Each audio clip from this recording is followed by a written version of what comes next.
26 September জাতিসংঘের অধিবেশনে ভাষণ দেবেন প্রধান উপদেষ্টা। রোহিঙ্গা বিষয়ক সম্মেলনে অংশ নেবেন 30 সেপ্টেম্বর। 150 আসনে জয়ের আশা এনসিপির। শাপলা প্রতীক প্রশ্নে ছাড় নয় জানালেন পাটোয়ারি। সংসদে গিয়ে পিআর বাস্তবায়ন করতে বললেন বিএনপি নেতারা। শেখ হাসিনা, আসাদুজ্জামান কামাল ও চৌধুরী মামুনের ফাঁসি চাইলেন শহীদদের স্বজনরা। হত্যার নির্দেশ সহ কথোপকথনের রেকর্ড ট্রাইব্যুনালে জমা। 25 সেপ্টেম্বরের বদলে রাষ্ট্র নির্বাচন হবে 16 অক্টোবর। শিক্ষক কর্মকর্তা কর্মচারীদের শাটডাউন পালিত। ডাকসুতে অনিয়মের অভিযোগ ছাত্রদলের। দেখছিলেন ক্রাউন সিমেন্ট সংবাদ শিরোনাম। 26 সেপ্টেম্বর জাতিসংঘের সাধারণ পরিষদের অধিবেশনে ভাষণ দেবেন প্রধান উপদেষ্টা ডক্টর মোহাম্মদ ইউনূস। জাতিসংঘের সাধারণ পরিষদের অধিবেশনে বৈশ্বিক এই সংস্থাটির সবচেয়ে বড় কার্যক্রম।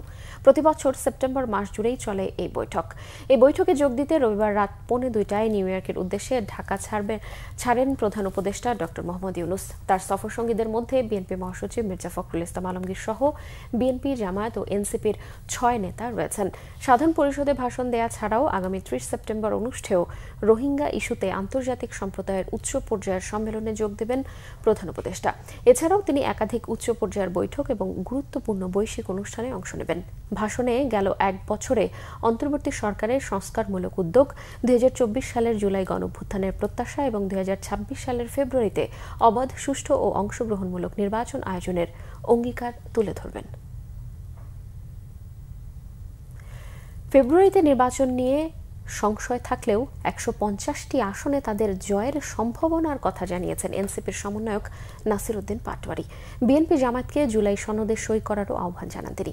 প্রধান নির্বাচন কমিশনারের সাথে সাক্ষাৎ শেষে এনসিপির এই নেতা জানান, দলের প্রতীক শাপলার বিষয়ে কোনো ছাড় দেবেন না। রিপোর্ট সৈয়দ আব্দুল মুহিতের।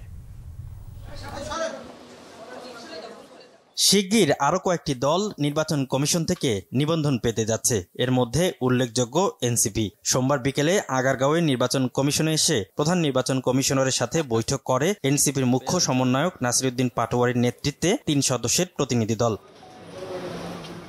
প্রায় 1 ঘন্টার বেশি সময় বৈঠক করেন তারা। পরে সাংবাদিকদের কাছে এনসিপির নিবন্ধনের আভাস দিল প্রতীকের বিষয়ে দলের অনড় অবস্থানের কথা জানান নাসির উদ্দিন পাটোয়ারি।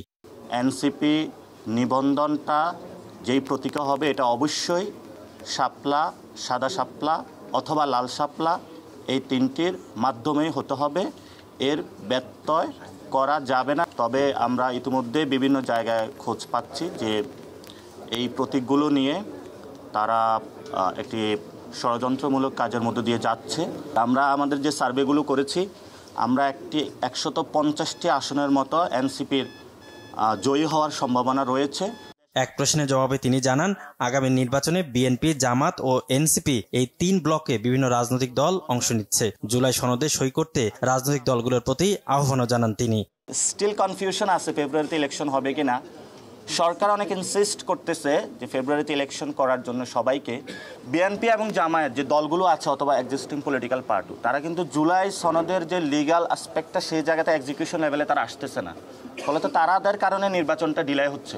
আপনারা এইসব ভণ্ডামি বাদ দেন, অ্যাটলিস্ট জনগণের দিকে তাকিয়েও হলো দ্রুত এটার লিগাল পার্সপেক্টিভ এক্সিকিউশনের লেভেলে একটা নির্বাচনের মধ্যে এসে জনগণকে আপনারা মুক্তি দেন। আমি মনে হয় একবার বলেছিলাম বিএনপির 50-100 আসনের উপরে যাবে না, কিন্তু আপনারা তো এখন বাস্তব সিনারিও দেখতে পাচ্ছেন কোন দিকে তলানিতে যাচ্ছে। যে এর আগে নির্বাচন কমিশনের সাথে বৈঠক করে ইউরোপীয় ইউনিয়নের 7 সদস্যের নির্বাচনী তথ্য অনুসন্ধানী দল। সিনিয়র ইলেকশন এক্সপার্ট রিকার্ডো সেলেরি 7 সদস্যের ইইউ প্রতিনিধি দলের নেতৃত্ব দেন। বৈঠক হয় ইসি কমিশনার অবসরপ্রাপ্ত ব্রিগেডিয়ার জেনারেল আবু ফজল মোহাম্মদ সানাউল্লাহর সাথেও। সৈয়দ আব্দুল মুহিত, বাংলা ভিশন, ঢাকা। জাতীয় নির্বাচনে ফ্যাসিবাদীদের কোনো অংশগ্রহণ থাকতে পারবে না বলে জানিয়েছেন বিএনপি নেতারা। তারা বলেন, পিআর পদ্ধতির কথা বলে নির্বাচনকে বিলম্বিত করার ষড়যন্ত্র চলছে। সোমবার জাতীয় প্রেস ক্লাবের সামনে আলাদা 2টি অনুষ্ঠানে বিএনপির নেতারা জানান, পিআর পদ্ধতিতে নির্বাচনের কথা বলা হচ্ছে, অথচ এটি সংবিধানে নেই। এই নিয়ে রাজপথে থাকা দলগুলোকে নির্বাচনমুখী হওয়ারও আহ্বান জানান বিএনপির নেতারা। তারা বলেন, পিআর বাস্তবায়ন করতে হলে সংখ্যাগরিষ্ঠতা নিয়ে সংসদে যেতে হবে, তারপর সংবিধান পরিবর্তন করে এটি বাস্তবায়ন করতে হবে। গত 55 বছরে দেশের মানুষ বুঝে গেছে কোন পদ্ধতিতে ভোট হতে হয়।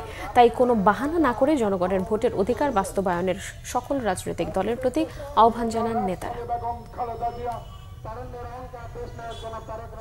দয়া করে রাজপথ থেকে উঠে এসে এই ইন্টেরিয়াম গভর্নমেন্টের যে নির্বাচনের ট্রেন, সেই ট্রেনে চলেন, জনমত যাচাই করেন।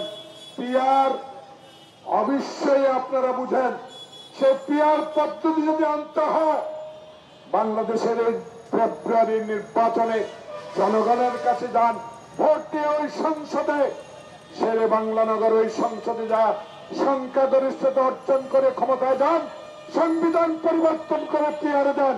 কিন্তু বাংলাদেশের মানুষ ৫৫ বছরে বুঝে ফেলেছে বাংলাদেশের নির্বাচন একটাই, আমার ভোট আমি দিব।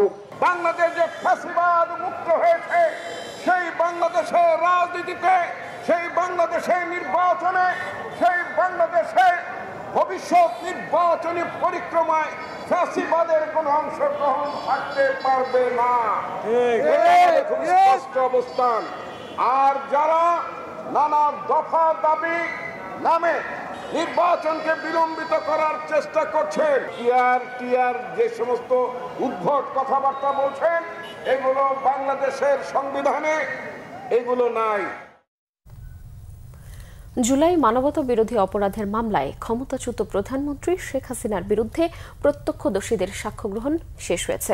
সর্বশেষ সাক্ষী শহীদ সৈকতের বোন ভাই হত্যার নির্দেশদাতা হিসেবে শেখ হাসিনা, আসাদুজ্জামান খান কামাল ও চৌধুরী মামুনের সর্বোচ্চ শাস্তির দাবি জানিয়েছেন। এদিকে শেখ হাসিনার পক্ষে রাষ্ট্রনিযুক্ত আইনজীবী আমির হোসেন তার জেরায় বলেছেন, মেটিকুলাস ডিজাইনে নির্বাচিত সরকারকে উৎখাতের ষড়যন্ত্র করেছিল জুলাই আন্দোলনকারীরা। তবে সাক্ষী এই বক্তব্য সত্য নয় বলে দাবি করেন। সোমবার বিচারপতি মোহাম্মদ গোলাম মর্তুজা মজুমদারের নেতৃত্বাধীন গঠিত ৩ সদস্যের আন্তর্জাতিক অপরাধ ট্রাইব্যুনাল ১ সাক্ষ্য গ্রহণ পর্বে এসব কথা উঠে আসে। এদিকে আন্দোলনকারীদের বম্বিং করে হত্যার নির্দেশ দিয়ে শেখ হাসিনা ও হাসানুল হক ইনুর কথোপকথন ট্রাইব্যুনালে জমা দিয়েছে প্রসিকিউশন। এছাড়াও ট্রাইব্যুনাল ২-এ জুলাই আন্দোলনের প্রথম শহীদ আবু সাইদ হত্যা মামলার বিচার কাজের ষষ্ঠ সাক্ষী সিয়াম আহসান আয়ানের জেরা শেষ হয়েছে। সাক্ষ্য দেন সিআইডির ফরেনসিক বিভাগের সদস্য পরিদর্শক রকুনুজ্জামান। এই কথাটা জেরার মাধ্যমে ডিফেন্স লয়ার নিয়ে আসার চেষ্টা করেছে। সকল সাক্ষীর কাছ থেকে আমরা এটা জেনেছি, এটা কোনো সরকার পতনের আন্দোলন বা মেটিকুলাস ডিজাইন ছিল না বা ষড়যন্ত্র ছিল না। একটি বৈধ সরকারকে সরকার বিরুদ্ধে যে আন্দোলনটা করেছে, এটা ষড়যন্ত্রী অংশ, সেই হিসেবে তাদেরকে আমি ষড়যন্ত্রকারী বলেছি। আর টার্গেট করে গুলি করেছি এই জন্য, যেহেতু এটা একটু ষড়যন্ত্র, সেই জন্য আমি মনে করি এবং আমার ক্লায়েন্ট মনে করে যে এই গুলিগুলি তার নির্দেশে, আমার যে আসামি শেখ হাসিনা স্বরাষ্ট্রমন্ত্রী, তাদের নির্দেশে হয় নাই। এটা তারা নিজেরাই যে কোনোভাবে হোক তৈরিকৃত একটি গুলির অংশ। রাজশাহী বিশ্ববিদ্যালয়ে ছাত্র সংসদ রাকসু নির্বাচনের তারিখ আবারও পেছানো হলো। নতুন তারিখ অনুসারে আগামী ১৬ অক্টোবর অনুষ্ঠিত হবে বহু কাঙ্ক্ষিত রাকসু নির্বাচন। ছাত্রদল সহ 4টি প্যানেল ও স্বতন্ত্র প্রার্থীরা নির্বাচন পেছানোকে স্বাগত জানালেও ভোট বানচালের ষড়যন্ত্র দেখছে ইসলামী ছাত্র শিবির। রাজশাহী থেকে পরিতোষ চৌধুরী আদিত্যের তথ্যে জানাচ্ছেন মোবাশ্বের আহমেদ।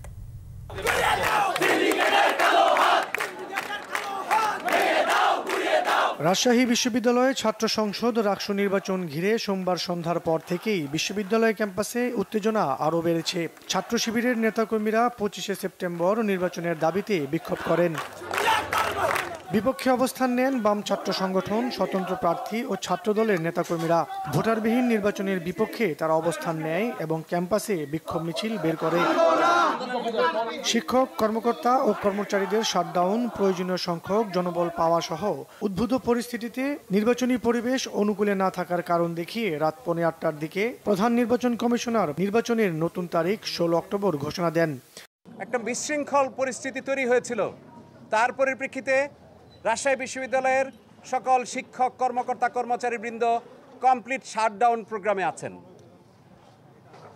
কমপ্লিট শাটডাউন প্রোগ্রামে থাকার কারণে আমরা প্রথম দিন কর্মসূচি ঘোষণার সাথে সাথে আমরা রিকোয়েস্ট করেছিলাম শিক্ষকবৃন্দদের, কর্মকর্তাদের, কর্মচারীদের যে অনুগ্রহ করে ছাত্রছাত্রীদের প্রাণের দাবি এই রাকসু 2025কে আমরা 25শে সেপ্টেম্বরে যেন অনুষ্ঠিত করতে পারি, এই ব্যাপারে আপনারা সহযোগিতা করুন। কিন্তু আমরা বলবো শিক্ষক সমাজ এবং কর্মকর্তা কর্মচারী তারা এতটাই আহত হয়েছেন বিগত দিনের ঘটনায়, তারা কোনোভাবেই তাদের এই ঘটনার বিচার ব্যতীত ক্যাম্পাস স্থিতিশীল হওয়া না সহ কোনোভাবেই নির্বাচনী কার্যক্রমে অংশগ্রহণ করতে রাজি হননি। এতে ছাত্র সংগঠনগুলোর মধ্যে মিশ্র প্রতিক্রিয়া দেখা দেয়। আজকে পিছিয়ে দিল, এটা অবশ্যই আমাদের জন্য, শিক্ষার্থীদের জন্য হতাশাজনক। এটা নির্বাচন সঠিকভাবে সুষ্ঠুভাবে যেন হয়, এটার জন্য আমরা প্রশাসনকে বারবার অনুরোধ করেছি, আবারও অনুরোধ করব। বিশ্ববিদ্যালয় প্রশাসন এবং নির্বাচন কমিশন আজকে যে সিদ্ধান্ত দিয়েছে যে আগামী 25 তারিখের পরিবর্তে আগামী 16 তারিখ যে রাকসু নির্বাচন, সেই রাকসু নির্বাচন রাজশাহী বিশ্ববিদ্যালয়ের হাজার হাজার শিক্ষার্থী এবং ছাত্রদল সহ অন্যান্য সকল প্যানেল এই সিদ্ধান্তকে স্বাগত জানিয়েছে। এদিকে রাতে ইসলামী ছাত্র শিবির এক সংবাদ সম্মেলনে নির্বাচন পেছানোর নিন্দা জানায় এবং ক্যাম্পাসে বিক্ষোভ মিছিল বের করে। Bangla vision news desk. Dhaka বিশ্ববিদ্যালয় কেন্দ্রীয় ছাত্র সংসদ ডাকসু নির্বাচনে সংগঠিত অনিয়ম ও অসঙ্গতি তুলে ধরে সংবাদ সম্মেলন করেছে জাতীয়তাবাদী ছাত্র দলের প্যানেল। সোমবার ঢাকা বিশ্ববিদ্যালয়ের মধুর ক্যান্টিনে সংবাদ সম্মেলনে ডাকসু নির্বাচনে ছাত্র দলের প্যানেলে ভিপি প্রার্থী আবিদুল ইসলাম খান অভিযোগ করেন, সুনির্দিষ্টভাবে অভিযোগ দিলেও তা এড়িয়ে চলেছে বিশ্ববিদ্যালয় প্রশাসন। ব্যালট পেপার ছাপানো ও পোলিং এজেন্ট নিয়োগে অস্বচ্ছতা, নির্বাচনের দায়িত্বে থাকা ব্যক্তিদের প্রভাবিত করা, নিরাপত্তার দায়িত্বে থাকা বিএনসিসি, রোভার স্কাউট সহ অস্বচ্ছতার অভিযোগ করেন ছাত্রদলের মনোনীত ভিপি প্রার্থী আবিদ। দাবি করেন নির্বাচনের দিন মিডিয়া ট্রায়ালের শিকার হয়েছেন তিনি। আবিদুল ইসলাম খান আরও বলেন, সুস্থ রাজনৈতিক চর্চার অংশ হিসেবে ছাত্রদল কোনো নেতিবাচক কর্মসূচি দেয়নি। অনিয়মগুলো বিবেচনা করে শীঘ্রই ব্যবস্থা নেয়ার দাবি জানান তিনি। আমাদের যে অভিযোগগুলো অবশ্যই সেগুলো ঘটেছে, যেহেতু সাধারণ শিক্ষার্থীরা, ভোটাররা সেগুলো নিয়ে আওয়াজ তুলবেন। ইতিমধ্যেই বিভিন্ন প্যানেলের প্রার্থীরা এবং ভোটাররা কিন্তু আওয়াজ তুলেছেন। তো তারই ফলশ্রুতিতে আমরা সুস্থ রাজনৈতিক চর্চার মধ্য দিয়ে আমরা আমাদের অবস্থান স্পষ্ট করেছি। আমরা আশা রাখছি ঢাকা বিশ্ববিদ্যালয় প্রশাসন এই বিষয়গুলো নিয়ে পুঙ্খানুপুঙ্খভাবে তাদের অবস্থান ক্লিয়ার করবে এবং আপনারাও সেই জিনিসগুলো ইনভেস্টিগেশনে নামবেন এবং পরবর্তী কর্মসূচি কি হবে সেটা আপনাদেরকে পরবর্তীতে আমরা জানাবো, কিন্তু সেটা সুস্থ রাজনৈতিক সংস্কৃতিকে ধারণ করি।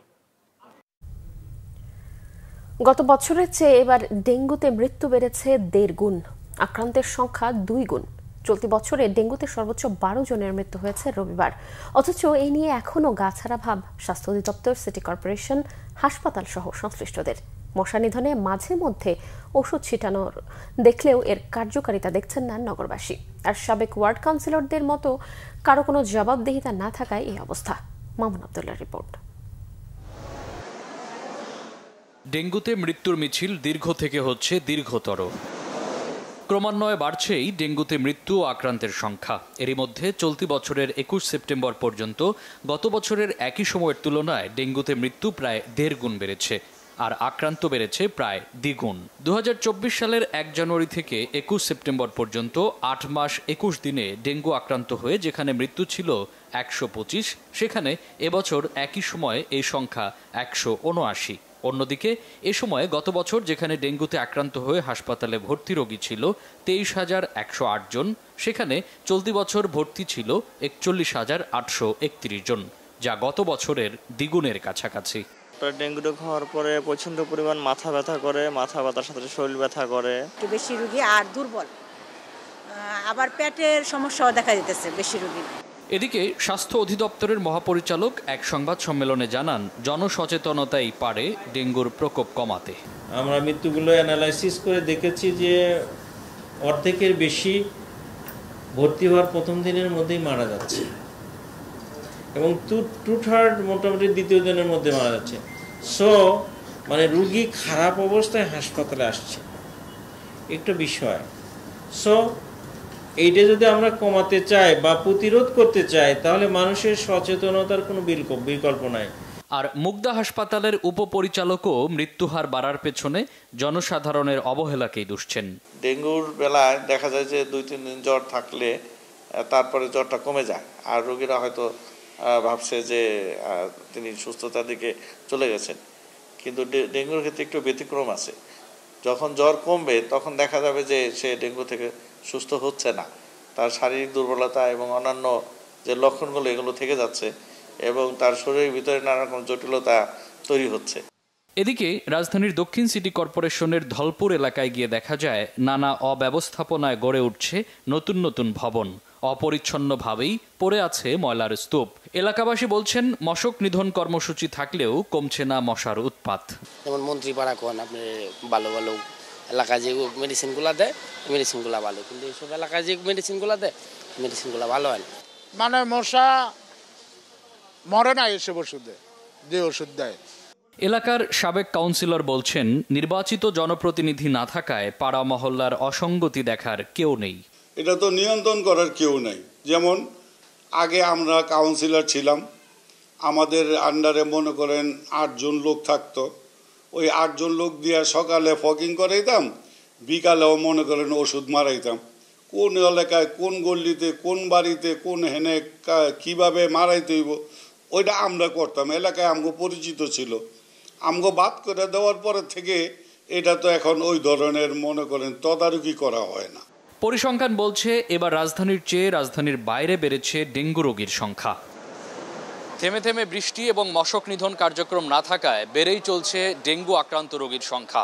পরিসংখ্যান বলছে গত বছরের তুলনায় এবছর ডেঙ্গু আক্রান্ত রোগীর সংখ্যা বেড়েছে 83%, আর আক্রান্ত হয়ে মৃত্যু সংখ্যা বেড়েছে 43%। বিশেষজ্ঞ চিকিৎসকরা বলছেন এ অবস্থার পরিবর্তন না হলে আগামী কয়েক সপ্তাহ বাড়তে পারে বেশ কয়েক গুণ ডেঙ্গু আক্রান্ত রোগীর সংখ্যা। মামুন আব্দুল্লাহ, বাংলা ভিশন, ঢাকা। বেসরকারি বিনিয়োগের জন্য ব্যাংক নির্ভরতা কমিয়ে শক্তিশালী বন্ড মার্কেট গড়ে তোলার পরামর্শ দিলেন অর্থ উপদেষ্টা ডক্টর সালেহউদ্দিন আহমেদ। সেই সাথে পুঁজিবাজারকে সবসময় নিয়মিত মুনাফার উৎস না ভাবার পরামর্শ দেন অর্থ উপদেষ্টা। বাংলাদেশ ব্যাংকের গভর্নর ডক্টর আহসান এইচ মানসুরও অন্য দেশের মতো বন্ড মার্কেট বড় করার তাগিদ দেন। জিয়াউল হক সবুজের রিপোর্ট। সরকারি বেসরকারি বিনিয়োগের মূল ভরসা এখনো দেশের ব্যাংকিং খাত, কিন্তু ঋণের জন্য বড় আশা দেখাচ্ছে সুকুক ও বন্ড মার্কেটের মতো বিকল্প অর্থায়নের উৎস। তাই অর্থায়নের জন্য ব্যাংকিং খাত থেকে নজর সরানোর তাগিদ উঠে এলো ঢাকা স্টক এক্সচেঞ্জের এই সেমিনারে। Money gone out from the country is because we did not create investment opportunities.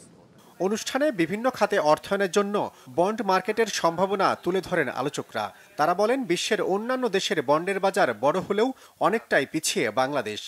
Government bond dominates the market, and unfortunately the corporate bond market is very small.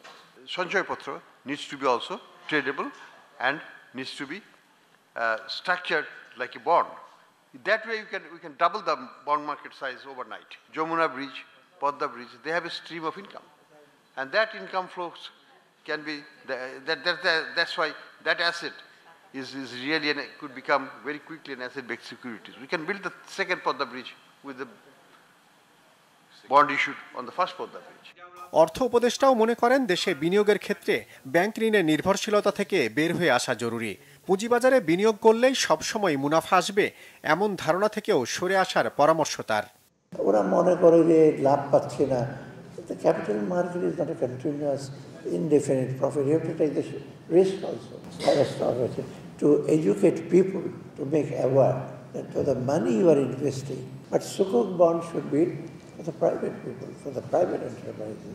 They'll invest, they'll earn money, and that will ease the pressure of the banks also. উপদেষ্টা জানান উপযুক্ত সেবা পান না বলেই করদাতারা ঠিকমতো tax দেন না। তাই আয় বাড়াতে কর্মকর্তাদের সেবার মান বাড়ানোর তাগিদ দেন তিনি। সেবা ভালো দিলে আপনার ট্যাক্স ফিটা বেশি দেবে। জিয়াউল হক সবুজ, বাংলা ভিশন, ঢাকা। সংবাদ শেষ করব ক্রাউন সিমেন্ট শিরোনামগুলো আরও একবার জানি। 26 সেপ্টেম্বর জাতিসংঘের অধিবেশনে ভাষণ দেবেন প্রধান উপদেষ্টা। রোহিঙ্গা বিষয়ক সম্মেলনে অংশ নেবেন 30 সেপ্টেম্বর। 150 আসনে জয়ের আশা এনসিপির। শাপলা প্রতীক প্রশ্নে ছাড় নয় জানালেন পাটোয়ারি। সংসদে গিয়ে পিআর বাস্তবায়ন করতে বললেন বিএনপি নেতারা। শেখ হাসিনা, আসাদুজ্জামান কামাল ও চৌধুরী মামুনের ফাঁসি চাইলেন শহীদদের স্বজনরা। হত্যার নির্দেশ সহ কথোপকথনের রেকর্ড ট্রাইব্যুনালে জমা। 25 সেপ্টেম্বরের বদলে রাকসু নির্বাচন হবে 16 অক্টোবর। শিক্ষক কর্মকর্তা কর্মচারীদের শাটডাউন পালিত। ডাকসুতে অনিয়মের অভিযোগ ছাত্রদলের। দর্শক, এই ছিল এখনকার মতো। পরের সংবাদ সকাল 7:30টায় দেখার আমন্ত্রণ রইল।